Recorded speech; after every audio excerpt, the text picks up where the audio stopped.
What would it mean for us if we had access to the melodic rendition of Hebrew Scripture as it was performed in the Second Temple? What light would it shed on the origins of liturgy in the synagogue and in the church, the origins and history of Western music in general, the nature of music in the ancient Near East and Eastern Mediterranean, the exegesis of Hebrew Scripture, or from a deeper theologically based perspective on the origins, nature, and purpose of music itself? Such questions are far too broad for me to answer satisfactorily in a short presentation in a symposium such as this. What I can do is to point out that the key to answering these questions, in great detail, now exists and is being considered seriously by many, though regrettably not all, in the fields concerned. I hope that today's brief summary of that key will prove profitable to you all. Persistent traditions in the Jewish community point to a link, either direct or indirect, between the music performed by the biblical prophets, psalmists, and Levites, and a set of special signs found above and below the words in the Hebrew Masoretic text, the musical accents, or, in Hebrew, te'amim, literally tastes. Specialists generally agree that these accents serve three functions. They define the melody to which the Hebrew text is to be sung in public or private performance. They divide the text into verses, clauses, and phrases, and connect verses within phrases. And they mark the primary and secondary stressed syllables of the words. Since the time this notation appeared in our extant manuscripts by the mid-800s of our Common Era, the essential argument has been over whether the melodic or the divisive and connective, that is, the syntactic function, predominates. Masoretic scholars and grammarians have maintained that the syntactic function predominates. Cantors have maintained that the melodic function predominates. Yet from both perspectives, the accents actually are treated as if the syntactic function predominates, allowing melodic interpretations to be added arbitrarily and almost at will by the various Jewish communities. Some have realized that this explanation of the meaning and function of the accentuation is inadequate, implying that the accent's original meaning was lost by some means, and have sought to derive their own. Thomas Ravenscroft put it this way as early as 1621 in his preface to the whole book of Psalms, an early English metrical psalter. In my opinion, 'tis too laborious a task for any man to study the attainment of the Hebrew musical accents, for the tunes used in David's time are too far removed from our understanding. For albeit the Hebrew musical characters are placed sometimes above the letter, sometimes beneath, yet the knowledge of what was signified by those notes and characters was only continued by tradition, and is now utterly lost, though many at sundry times, as appeareth by their writings, have gone about to revive it. But having no better subject to work upon than their own weak conjectures, they have but a little prevailed. By tradition, of course, Ravenscroft meant an authoritative and clear chain of transmission, about which we can now be more detailed than in this time.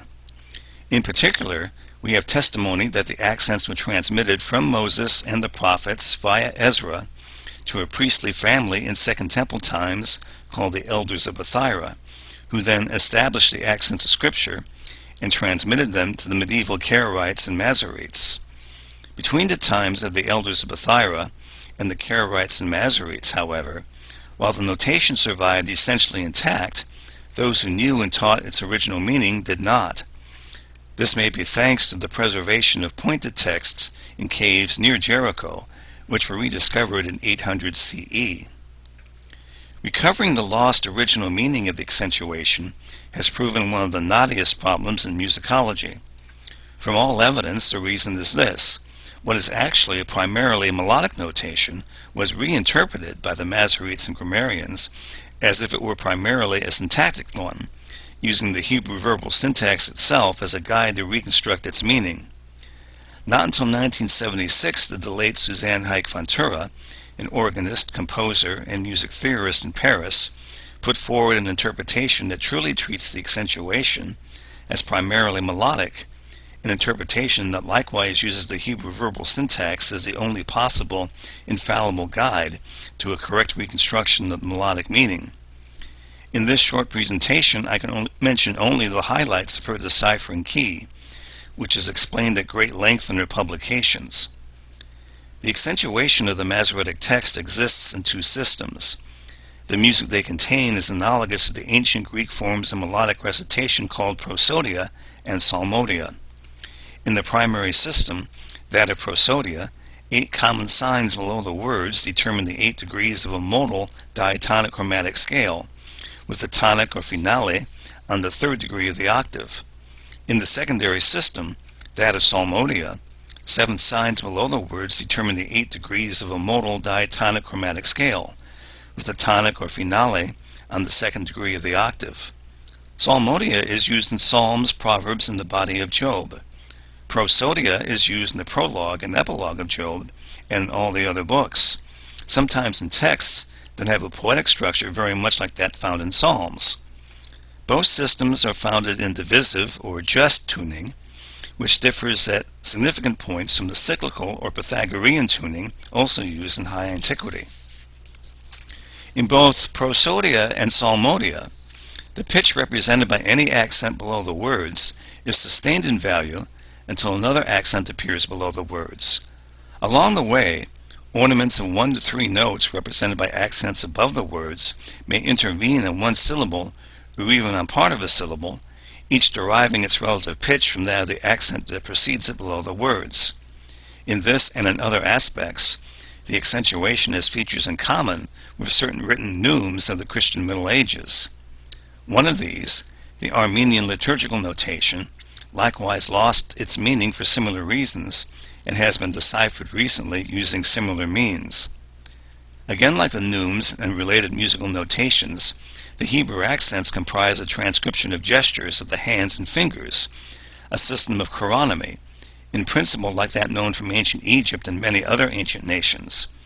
My major contribution to this research has been the reconstruction of the choronomy behind the written notation.